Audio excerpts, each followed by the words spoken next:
What did you think? That you can have the easy way out? Did you think I would let you die so easily? No, Muna, you cannot die.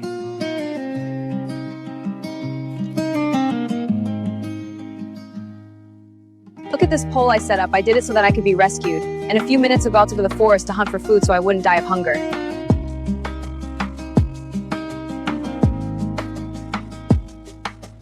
Whisper through the banyan leaves, a thousand lives in every breeze. Drums that pulse, they softly tease.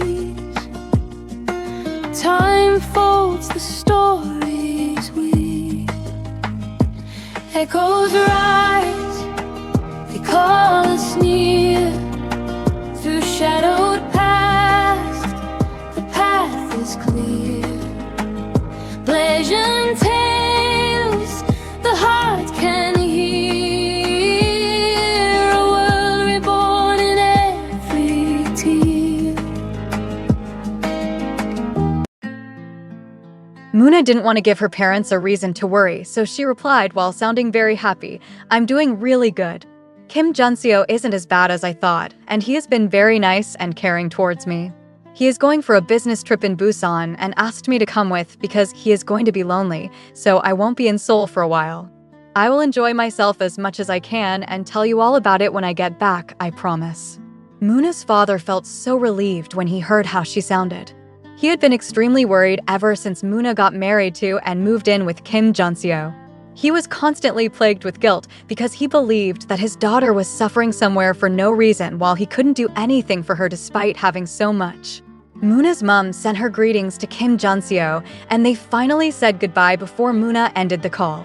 She laid on her body and curled herself on the bed sadly. She continually dreamt of the day when she would be happy again, but she didn't know when her reality would finally become better than her dreams. Unknown to Muna, Kim Junseo had stood just outside her bedroom door and overheard her conversation with her parents. After realizing that he didn't tell her the time they would move tomorrow, he had stopped by her bedroom to inform her that it would be by 7, but he had ended up overhearing her conversation with her parents. All this time, he had believed he was torturing Muna, but she actually saw it as him caring for her. He wanted her parents to experience heartache at Muna's plight, but she was telling them how good he was to her, and they were even sending greetings to him. What did they take him for? A fool? Muna was looking forward to enjoying her trip, wasn't she? He was going to make her more miserable so that the next time she spoke to her parents, she would cry her heart out to them and let them know the sort of miserable life she was living. He still went ahead and knocked on Muna's door saying, "We leave at 7 tomorrow. I don't want any unnecessary delay." After speaking, Junseo left to his room and Muna briefly wondered if he had overheard her conversation with her parents. That night, Junseo came up with various ways in which he could torture Muna during their trip, but the ideas that came to his mind were not feasible. He got tired of thinking and slept off. Meanwhile, Minji laid on her bed and thought about how she was going to seduce Junseo without being obvious. A lot of ideas came to her mind, and as she finally settled on the ones she was going to use, she closed her eyes happily and slept off. The next morning, Minji left her house before 7 because she wanted to leave to the airport in Junseo's car. When she arrived with her bag, Muna was surprised to see her. She had been wondering why Junseo did not carry Minji instead. She never knew that Junseo planned to take the both of them on the trip. She began to feel sorry for herself. The surprise on Muna's face was nothing compared to the one on Minji's face. She had asked Junseo if Muna was coming with them, and he had said no. That was the reason why she spent so much time planning on how to seduce him. Seeing that Muna was coming with them dashed all her hopes into pieces. She stared at Muna with so much hatred, and Muna did not miss the look in her eyes. Kim Junseo soon came out with his bag and got on the driver's seat while Muna quietly went to the back, but Junseo said, "Come and sit at the front so I can have my eyes on you." Minji, who had already sat on the passenger seat beside Junseo, sadly came down from the car and went to sit behind. Sometimes she didn't understand Junseo. If he had wanted to bring Muna along and treat her like his wife, why did he ask her to come along? She would have rather stayed back at home and used her time for more productive activities. Muna also did not understand what Junseo was trying to do or what he meant by having his eyes on her. Nevertheless, she obeyed him without a word, put on her seatbelt, and closed her eyes as he drove all three of them to the airport. When they arrived at the airport, Junseo's personal assistant was already waiting for him. He handed his car keys over to him and said, "Be sure to take good care of my car and drive it here when I get back. You know I don't like to be kept waiting, so make sure you are prompt." Kim Junseo's personal assistant accepted the keys respectfully and gave Junseo his word that he would do just as he had said. After that, he got into the car and drove off. Junseo turned and walked into the airport, and Minji walked beside him while Moona slowly walked behind the both of them. Moona was surprised when she saw that Junseo arranged for her to fly first class with himself and Minji. She had thought he would punish her by sending her to the economy class. It was a punishment she had actually hoped for, but it seemed Junseo had read her mind and knew that she would love such a punishment. When their flight finally landed, a driver came and picked all three of them. They were taken to a remote area, and Moona began to wonder why the conference was held in such a place. Or could it be that Junseo and Minji wanted to kill her and dispose of her body secretly? The more she thought about it, the more Moona became afraid. She finally calmed down when they arrived at the place. There was a very beautiful and big hotel by the left, and beside the hotel was a very big and well-decorated building. Moona concluded that the building was probably where the conference was going to take place. There were so many people going into the hotel with their bags. Some were with their partners while the others were alone.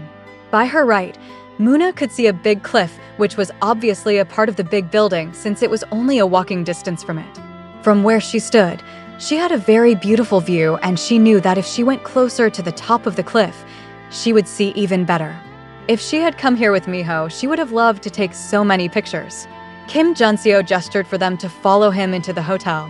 Moona was wondering if she was going to get her own room while Junseo and Minji would share one room. But to her surprise, Kim Junseo took them all to one room and began to unpack his bag. She noticed that Minji was also unpacking her bag and asked, "Are we all going to stay in one room?" Moona's question infuriated Minji, who was already very unhappy about her presence, but she couldn't do anything because Junseo had warned her not to act without his consent. She had attended the conference twice with Junseo and knew that the attendees were all given only one room each in the hotel because people from around the world were usually invited to attend. When Moona saw that no one bothered to answer her question, she decided to unpack as well. She still could not believe that they were all going to be in one room. She decided to go out and see if she could book a room for herself. However, she was told at the reception that there were no rooms available and each attendee was given only a room. As she walked back to the room, Moona thought that something was definitely wrong with Junseo. He already knew that there won't be enough rooms, yet he took her and Minji along with him. When it was time to sleep, Moona took her bath and got dressed inside the bathroom before coming out. Junseo had gone out and left both her and Minji in the room, but she kept a reasonable distance from Minji because she knew how evil Minji could be. She turned off the air conditioner just as Junseo came back into the room. However, Minji turned it back on while claiming that the room was too hot because it had 3 people in it. Moona was feeling very cold because she had not fully recovered from her sickness. She saw that Junseo did not say anything about the air conditioner despite knowing her condition. So, she quietly went to lie on one side of the bed. However, Junseo asked her to sleep on the floor because the bed wasn't big enough to accommodate all 3 of them. Moona stared at Junseo as her eyes became misty. She stood up from the bed quietly and took her duvet with her, which she now felt grateful to have brought. She couldn't bear to lie on the cold floor, so she sat by a corner instead and wrapped the duvet all over her body. She soon started shivering because of the air conditioner and began to cry silently. Junseo laid on the side of the bed where Moona had been while Minji laid on the other side with her back to him. He couldn't bring himself to sleep and laid on his back with his head on the pillow. He kept looking at Moona, who was shivering and crying until his conscience couldn't take it anymore.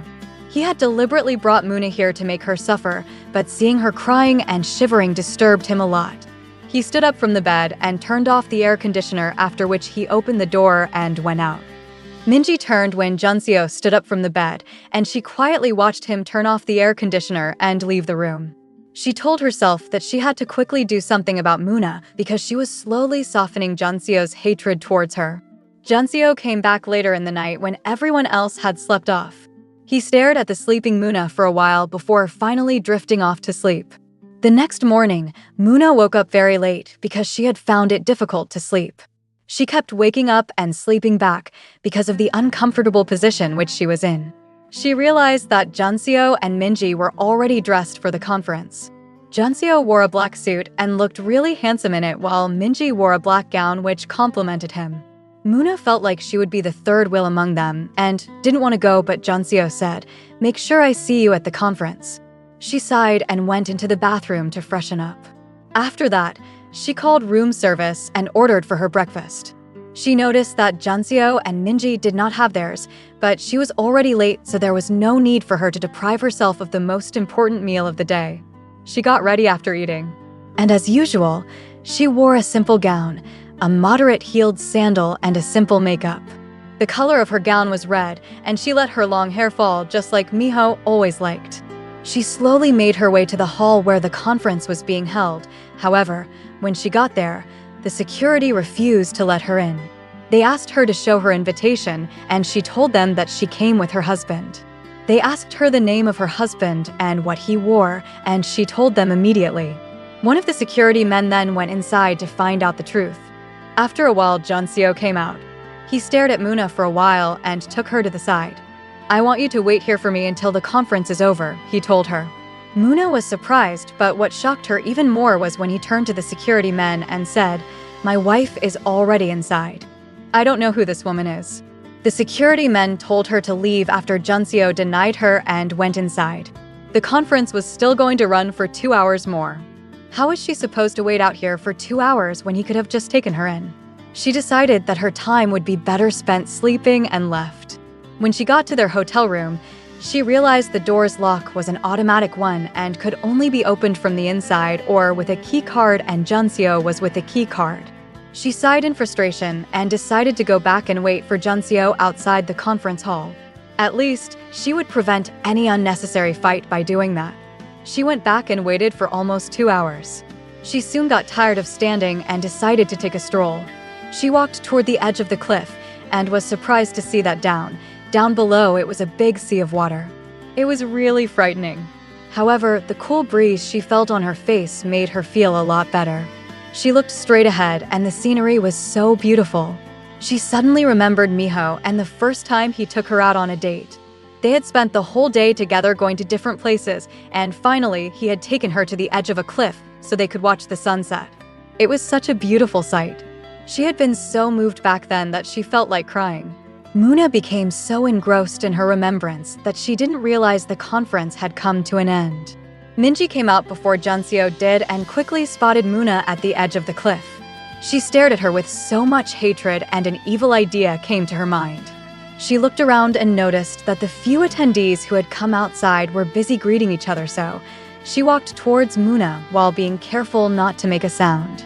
When she finally stood behind Muna, she looked behind her, saw that no one was watching, and pushed Muna off the cliff. She knew Muna would not survive it, and that was the result she hoped for. Junseo came out of the hall just as he heard Muna's voice screaming. He looked towards the cliff and saw Minji standing there. When Minji saw him, she began to cry and say, "Please help." Muna jumped off the cliff. I don't know why she would try to kill herself. I tried to stop her, but I wasn't quick enough.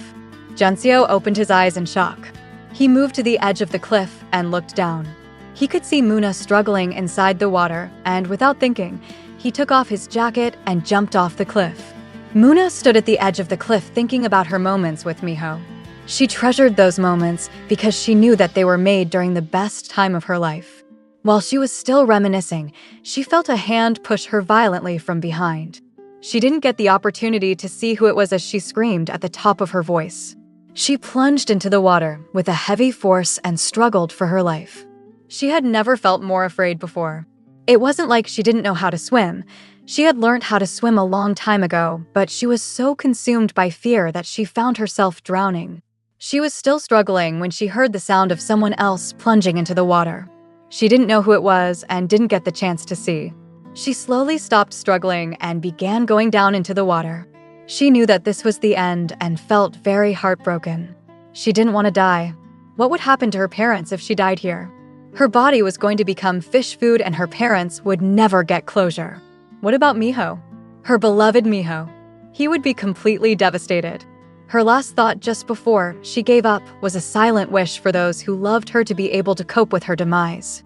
As she slowly plunged to the depth of the sea, Muna suddenly felt a strong arm grip her body tightly from behind and swim with her upwards. The arm below her breast felt oddly familiar, but Muna wasn't given the time to figure out who it was as she was pulled out to the surface of the water. She struggled to breathe as water came out from her mouth as nose. She panted and coughed and finally screamed again when she actually saw herself in the middle of a large expanse of water. The strong arm which had gripped her still held on to her, and she could feel his sturdy chest behind her. She opened her eyes in shock as she heard him say, "Don't try anything foolish, Muna. Hold on for a little longer, and I'm sure help would arrive soon." Muna could not understand. She had actually suspected that Junseo was the one who pushed her, judging by the level of his hatred for her. But the fact that he had jumped into the water to save her life meant he wasn't the one. But why would Junseo be willing to save her life when her death would complete his revenge? He wanted her parents to be devastated, and the ultimate way for that to happen was if she died, so why did Junseo risk his life to save her? Was it so that he could torture her some more? That seemed far-fetched.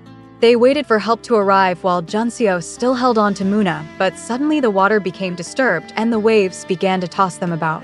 Muna began to scream again, but Junseo, who was already holding on to a big tree branch, told her to hold on as well. They both held on tightly to the tree branch as the water kept tossing them about. Kim Junseo could not hold on to Muna any longer and was forced to let go of her. He shouted at the top of his voice, "No matter what, Muna, don't let go of the tree branch." As the waves became stronger and the water rose and fell on them, Junseo felt the impact of a big stick on his head and immediately let go of the tree branch as he lost consciousness.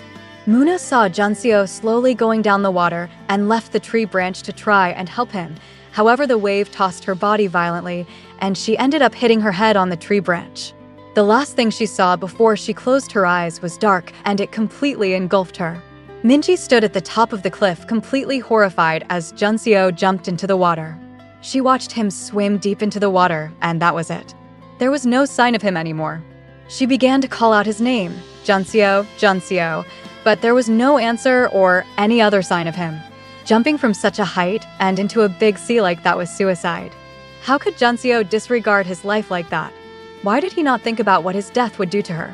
She ran back to the other attendees and began to cry, "Please save Junseo. Please save my husband." A few people who had seen Junseo jump off the cliff began to explain that Junseo had deliberately jumped into the water, but Minji explained that he had done so to save a girl who had tried to commit suicide. The organizers of the conference, who knew who Junseo was, assured Minji that they were going to do their best to save him. They began to make calls, and soon, a lot of divers were at the foot of the cliff to carry out a rescue operation. Minji, who was also now at the foot of the cliff, waited for the divers to swing into action. She covered Junseo's jacket, which he had dropped at the edge of the cliff, around her body and clutched her stomach tight as she cried her eyes out. Junseo felt something tugging at his right eyelid.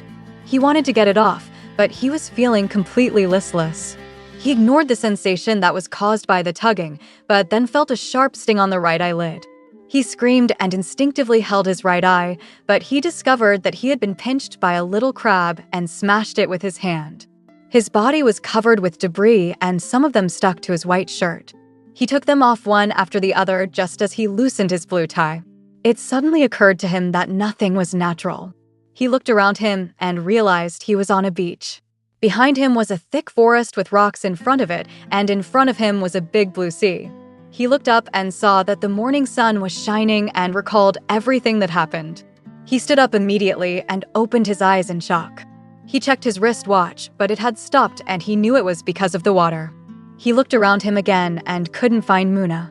He shouted her name and looked all around where he stood, but he still couldn't find her. He knelt on the floor and screamed. He never wanted Muna to die. Why did she try to end her life? He only wanted to torture her a little. She acted strong, and he believed she could bear it. Why did she have to commit suicide? He laid on the sand and stared at the bright sky as he screamed, "Why? Muna, why?" What was going to become of him now? How was he supposed to live with this guilt for the rest of his life? He never should have married Muna. He should have just gone after her parents and left her family after that.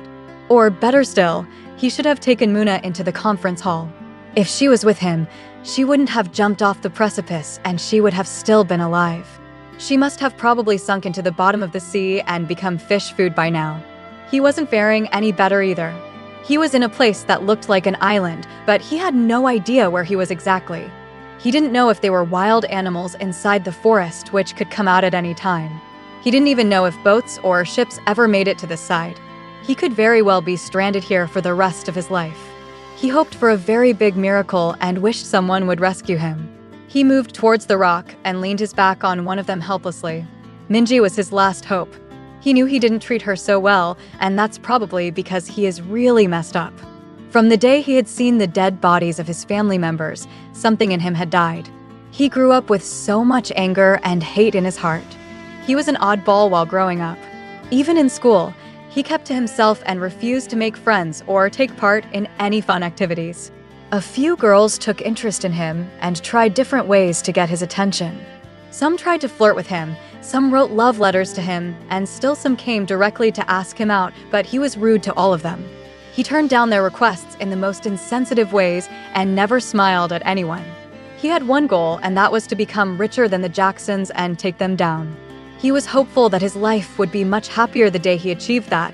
Then he heard about Muna, the princess of the Jacksons. His uncle told him about how they pampered her and sent her to the best schools. They all lived happily after killing his own sister and parents.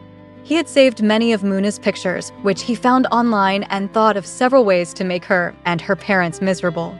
When he attained the level of success he wanted, he went for her parents first, but he didn't get the satisfaction he was hoping for, so he went for her next. He married her and tried his best to make her life miserable, but he still didn't feel better. His life hadn't become happier in any way, and now he was here, stuck in an island alone and guilt-stricken, because everything that happened was because of the decisions he had made. If only he could turn back the hands of time, even if it wouldn't take him far back, if it was enough to stop Muna from jumping off the cliff and attempting suicide, he would be most grateful. And that is because deep down, he knew that Muna was not a bad person and did not deserve to die in such a way. Minji stood by the foot of the cliff watching the sea. She hadn't been able to get any sleep all night because she couldn't stop blaming herself. She thought back to what had happened yesterday. The divers had said that the water waves were too strong and it was too dangerous to get into the water during that time. They ended up waiting for over 3 hours until the sea had calmed before diving in. Despite searching all around and deep inside the water, they couldn't find Junseo or Muna. Minji had screamed and fallen on the ground when the divers informed her that there was no way Junseo or Muna could survive such strong waves. They were probably fish food. Minji refused to believe that Junseo was gone. The moment the sun rose this morning, she had employed the services of a new set of divers and paid them so much money. She wanted Junseo, either dead or alive. She couldn't believe, though, that he was dead, so she held on to the hope that he was still alive. She recalled the first time she had seen him. She was newly employed in his company then, and she had been love-struck at that moment and promised herself that she would do anything to make him hers. He didn't make himself easily accessible to his employees, so she had to work very hard and become the best in her department to get the chance to be close to him. It took her a year, and she finally got promoted. She was now asked to accompany him with a few other staff for a meeting outside the country. They all lodged in the same hotel, and she went to his room that night to tell him about her desire for him. He turned her down right away, but she convinced him that she wanted a relationship where he was free to do whatever he wanted. She told him how nice it would be if she kept him company whenever he traveled out for business. He finally bought her idea of an open relationship, and they spent a steamy night together. She did everything to make sure she pleased him that night, and they have been like that for more than a year. She never told him that she was head over heels in love with him because she knew he didn't want any commitments. She was confident that he would someday marry her since she was the only female close to him. But then, Muna came into the picture and tried to ruin all her plans. She became desperate and made a foolish mistake. Now she regretted it so much and wished she could take it all back. She wouldn't care if he was married to Muna. She would be content as long as he was alive and she could at least touch him. She sat on the floor sadly and hoped for a miracle. Muna felt the sun shining on her face and decided to block it off with her hand, but she felt tired. She realized there was sand in her mouth and instantly got up from the ground. Her beautiful hair was really messed up. A part of her red gown was torn and there was sand all over her body. She looked around and realized that she was stranded on an island and breathed a sigh of relief. She had really thought she would die back there, but where was Junseo? She vividly remembered that he jumped into the water and tried to save her. She felt grateful for that and now believed that he wasn't such a bad person. She looked around but couldn't find him. She ran to both the right end and the left end of the beach where she stood, but there was no sign of him. Could he have gone into the forest? She went closer to the forest and called his name repeatedly, but still got no answer. She then recalled that a big stick had fallen on his head and caused him to lose consciousness. She opened her eyes and covered her mouth as a realization struck her. Her eyes became filled with tears. Junseo had so much hate and anger in his heart. She wished they had made peace before an incident like this befell them. If he hadn't jumped into the water to save her, he would have still been alive. She blamed herself for his death. If only she hadn't gone so close to the edge of the cliff, Junseo would have still been alive. She didn't even know how long she was going to be here or the dangers that lurked inside the forest. She knew she had to set up a flag so any ship or boat from afar could see her, but she felt really heartbroken that Junseo died while trying to save her. She sat on the floor, leaned her back on the rocks which were in front of the forest, and began to cry. Minji waited anxiously for the divers as they went farther and deeper into the sea. She paced up and down by the sea, hoping desperately for good news. After hours of diving and searching, the divers finally came out and said there was no sign of them. Minji insisted that they search once more, but the leader of the divers told her that it was futile because no matter how much they searched the waters, the result would still be the same. Minji ran back to her hotel room, locked herself in, and threw her body on the bed. She kept crying uncontrollably as she recalled all the wonderful moments she had spent with Junseo. It may not have meant much to him, but those moments were strongly embedded in her memories, and she cherished every single one of them. Junseo's stomach began to rumble, and he knew that it was caused by hunger. He hadn't eaten anything since yesterday morning and decided to search around for food. He thought of going closer to the sea to catch some fishes, but he didn't know how to go about it. Even if he miraculously caught any fish, he wasn't good at making fires and wouldn't be able to eat the fish raw. He gave up on catching any fish and decided to search around for something else to eat. He stood in front of the forest and contemplated on if it would be a mistake for him to go in. He didn't know if there were wild animals inside, and he had no weapons with him.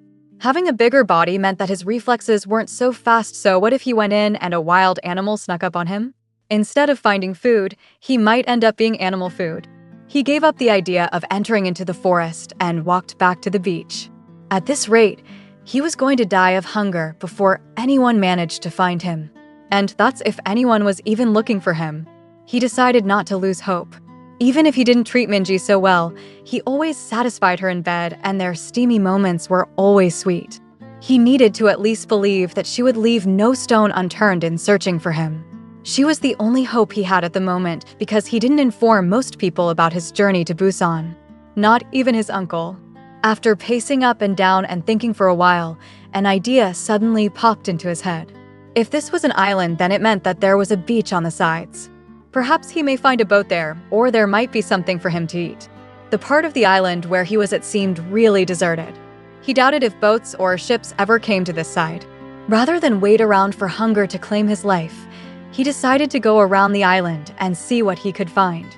He didn't know how big the island was, how long it would take him, or if he would die before getting to the other side, but he still decided to move because he felt that it was better than staying put. He didn't want to go through the forest, so he slowly began to walk around the island in order to get to the other side. Muna eventually got tired of crying and wiped her eyes. She knew that crying and feeling sorry for herself wasn't going to help in any way.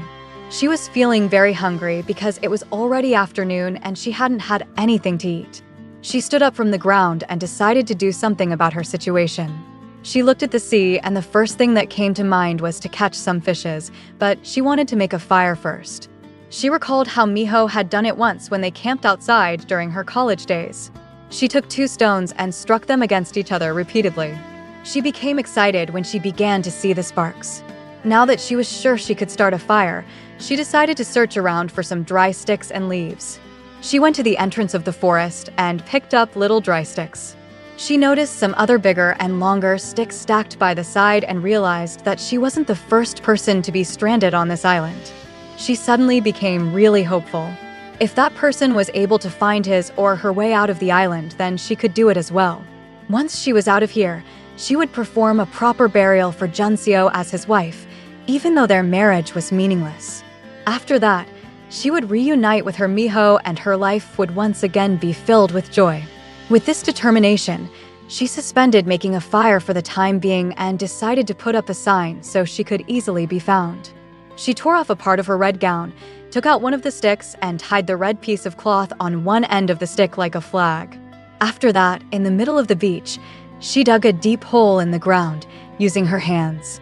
She placed the big stick inside the hole and covered it up. As Muna stood by the side and inspected the stick, she smiled in satisfaction. Even though a ship or boat was far away, they would certainly see her sign and come to her rescue. When she was done with that, she went towards the water and washed off the dirt from her hands. She wiped her hands on her torn gown and went back to picking up the dry sticks and leaves. After gathering them up, she came back to where she had kept the stones and began trying to make the fire once again. She tried so hard, but could not get the fire to start. The sun was shining directly on her. She was sweating and was very hungry. When she couldn't make the spark she made before, she angrily threw the stones on the floor and sat down helplessly. She began to feel pain in her stomach once again because she was not used to being without food. She got up and decided to try making the fire again. She kept trying until she began to see the sparks. She intensified her efforts and continued striking the stones together until she finally started a fire. When the fire began burning the wood, she jumped up happily and screamed. She looked at the burning fire for a while and couldn't help but praise herself. Before now, this was something she couldn't do, no matter how much she tried. Miho had even told her not to beat herself up because not everyone could start a fire with a stone. Now that she had started a fire, she needed to catch some fishes. She went back to the stack of wood and picked one up. However, she noticed that none of the sticks had a sharp end. This was a big problem because she couldn't catch a fish with a wood that had a flat surface. She searched around her if she could find anything to sharpen the wood with, but there was none. Left with no other choice, she decided to use the wood like that. She moved a little bit deeper into the water and tried everything she could think of, but she wasn't able to catch any fish. She looked back at her fire, which was burning brightly, and put in more effort, but she wasn't successful. She threw the stick away and angrily went back to sit by the fire. The heat from the sun was nothing to write home about, and the fire was only bringing out more heat. She got angry and scattered the fire completely. Now she knew what was going to kill her. It was hunger, and by the time her body would be found, the vultures would have already fed on her flesh. She laid on the floor and began to cry again. She had been so hopeful that she could make it, but now she realized how naive she must have been. Whoever stacked those big sticks might have already died from hunger and had his or her body fed on by vultures and washed away by the waters of the sea. Her situation was not all hopeless, though. She was sure that if she went deep into the forest, she would surely find what to eat. Although she knew there could be wild animals in there, she believed it was better to die trying than give up so easily. She would search for whatever she could find. It could be fruits, or she could catch smaller animals and roast them. The idea irritated her, but she believed she didn't have any other choice. If she had known, she wouldn't have scattered her fire. Now she had to make another one. She decided that she would take one of the big sticks first and go into the forest. Any small animal she saw would feel the impact of the stick on its head, and then she would pick it up, come back to the beach, and roast it after remaking the fire. It seemed really doable, but she couldn't find the strength to lift herself up from the ground. She laid there lazily and closed her eyes as she was slowly carried away by sleep. Muna slept until it was evening before opening her eyes. Her stomach was once again in pain because she had not had anything to eat. She yawned and felt disgusted with herself when she perceived her breath. She always brushed because she felt that she needed to keep her mouth fresh, but now that she was here without any brush or toothpaste, she knew that she would have to improvise. She slowly got up from the ground and picked up one of the sticks, which she had earlier used to start a fire, and walked towards the sea. Muna knew that she hadn't had her bath all day, but decided to do so when it was dark. For now, it was more important to care for her mouth. At least, if she died later in the forest, it wouldn't be with a smelling mouth. She bent down when she got to the water and thoroughly washed the stick as much as she possibly could. When she was satisfied, she rinsed her mouth with the salty water and began to scrub her tongue with the stick. She scrubbed her teeth as well and scrubbed all over her mouth before rinsing it with the salt water again. When she was done, she smelled her mouth and told herself that it was much better now. She stood up and looked at the forest. The sun was going to set really soon, and if she wanted to search for food, it was better for her to do it before it became dark. She picked up one of the big sticks and began walking into the forest. She felt extremely afraid, especially because the only sounds she could hear were the ones made by the sea. She stood at the entrance, observed the forest as she tried to decide which part of the forest she could enter. She suddenly heard the sound of a bird just above her and jumped in fright. She lifted her head up afterwards to see the bird and know if it was something she could roast and eat, that is, if she were able to catch it. As she looked up, she opened her eyes in amazement. She wasn't going to die of hunger after all. What a wonderful surprise, she said to herself. Junseo stopped walking and sat on the floor to rest. He had been trekking for hours, but still hadn't gotten to the other side of the island. He didn't know how much more it was going to take for him to get there. He desperately hoped that he wasn't making a mistake and he would find something that could help him on the other side. As he walked, he kept blaming himself for his current situation. He thought about when he had first visited Muna in her father's ward and how he had thrown a folded piece of paper on the floor for her to pick up. He remembered the day they got married, how anxious she had looked, and how he had taken her to a trash house and locked her in immediately after they signed the marriage papers. He also thought about how he had reduced her to the level of a whore at the club and offered her to a drunk pervert. He recalled how she had tried to be nice to him so many times. When he was drunk, she had made herbal soup for him and treated his wounds. She had cooked for him, and although he deliberately insulted her and condemned her food, which he actually found delicious, she had apologized and offered to cook for him again. Sometimes he wanted to treat her better, but each time he looked at her, he would remember his dead family members, and his hatred for her family would get the best of him. Perhaps what he was suffering now was punishment for all the things he had done to Muna. She had died because of him, and just maybe, he was going to die also. But his death would come more slowly and painfully. Perhaps this was what life had in store for him, but he would find out once he got to the other side of the island. Muna couldn't believe that she was looking at a coconut tree, and it had so many fruits. The body looked completely different, and that was why she hadn't noticed it. She felt really grateful. It wasn't that she knew how to climb a tree. She hadn't climbed any tree before, but considering the options she had, this was completely an easy way to get food for her survival. The tree was high up, but Muna didn't worry about that. She began climbing slowly until she finally got to the top of the tree. There were little insects up there, but she ignored them and stretched out her hand to plug one of the fruits when she heard the sound of someone's footsteps. She was very shocked as she believed that she was the only one stranded at this island. She held the tree tightly and looked in that direction while waiting for whoever was coming. Junseo finally got to the other side of the island and placed his hands on his head in disappointment. It was just like the other side. There was no one and no boat. Was he going to die here or spend the rest of his life here eating shrubs? He suddenly noticed a big stick with a red cloth tied around it. Surprised, he ran towards the stick and observed it. He looked at the red fabric, and it reminded him of the dress Muna wore the last time he saw her. He stared fixedly at the fabric, wishing that he had been able to save Muna. Muna was completely shocked when she saw Junseo. She didn't know how he came to be here and even felt for a moment that her eyes were playing tricks on her.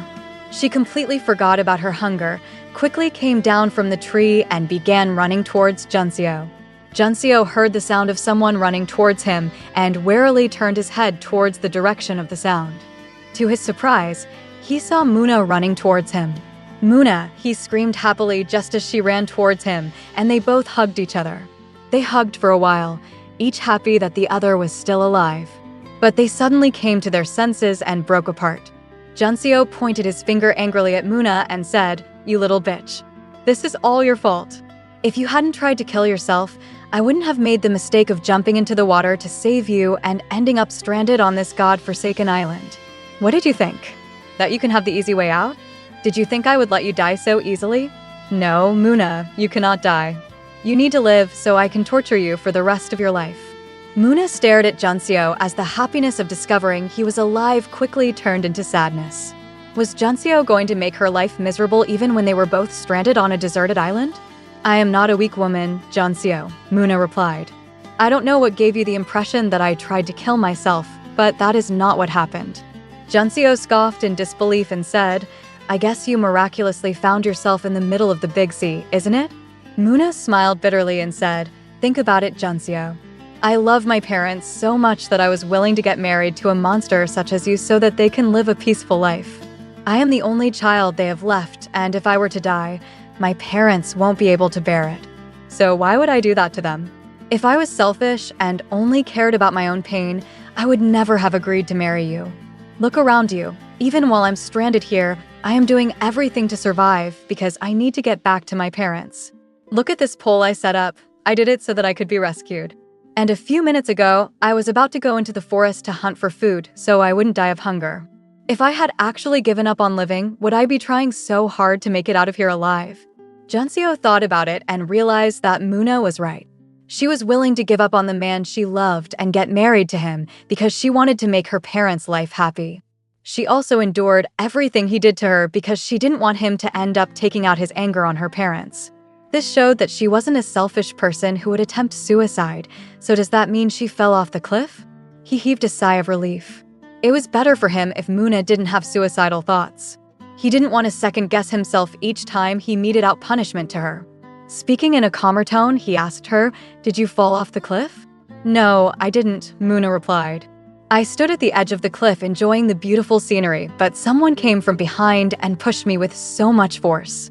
It's like the person wanted to make sure that I ended up inside the water. I didn't get to see the person's face as I was too busy screaming and falling." Junseo thought for a while before saying, "But Minji was the only person I saw standing at the edge of the cliff, and she had told me that you decided to end your life, despite her attempts to stop you." As he said the words out, Junseo suddenly realized it.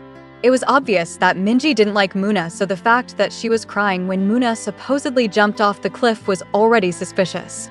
It all made sense to him. Despite his warnings, Minji had once again acted impulsively and ended up putting his life in danger. If he made it out of here, he wasn't going to spare her. Muna felt her hairs stand on end at such a revelation. She never believed that Minji was capable of murder and had not suspected her even once. She frankly couldn't understand why Minji hated her so much. She knew for a fact that she had not offended her in any way, and that was why she thought that most of Minji's actions were ordered by Junseo. Even now, if Junseo wasn't here and someone else was telling her that Minji was the one who pushed her, she would have immediately concluded that Junseo was the one who ordered her to do so. How could a woman be so mean towards another who had never done anything wrong to her? Junseo began to feel guilty. Muna had almost lost her life. He had blamed her for endangering his life, but in reality, the reverse was the case. He had thought that Minji was level-headed judging by how proficient she was at her job. He never pegged her as someone who could resort to such evil extremes.